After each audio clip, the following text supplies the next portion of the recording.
Hey folks!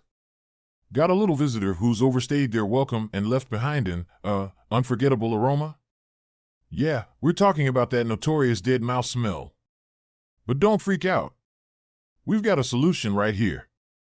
And trust me, it's not as complicated as you think. But first, what are the tools and materials you'll need to complete this task? For the full list and where to get them, check the description and pinned comment below. Now that you have all your tools and materials ready, let's get rid of that awful smell.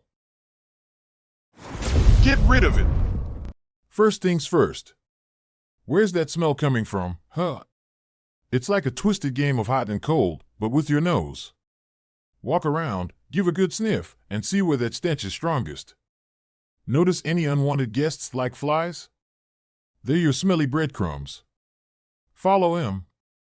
Get right into the heart of the smell until you've nailed the general area. Then, let's suit up. You want gloves, a mask, and some protective clothing because who knows what else is under there? We're not just after the smell, we want to avoid germs too. Now you need to find an access point to those pesky floorboards. These could be anywhere from the basement to the crawl space. Not sure where to look?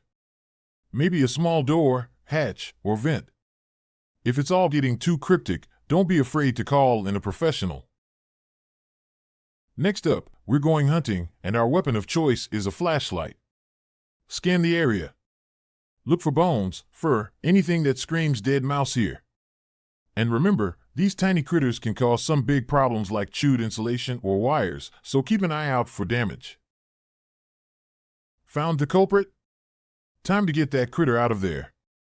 Grab a plastic bag, pick up the mouse, seal it in, and get it out. And, for the super smell conscious, double bagging is the way to go.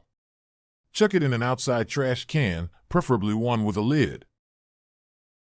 You might think the job is done, but there's one more crucial step, cleaning. This part's super important, guys. Get a mix of vinegar and water, or some commercial cleaner, and give the area a good scrub. Rinse it, dry it, and if the smell's still hanging around, hit it again with an enzyme cleaner. Finally, let's get baking soda, that is. Sprinkle it all over the area, work it in deep and let it sit. This is going to be a big odor-sucking sponge. Once it's done its magic, get in there with a vacuum and clean it all up. Alright folks, we're about done here. But remember, if the smell's still sticking around, don't be shy to give it another go, or call in some professional help. Before we wrap up, don't forget to hit that like button, subscribe, and drop a comment down below if this video helped you out.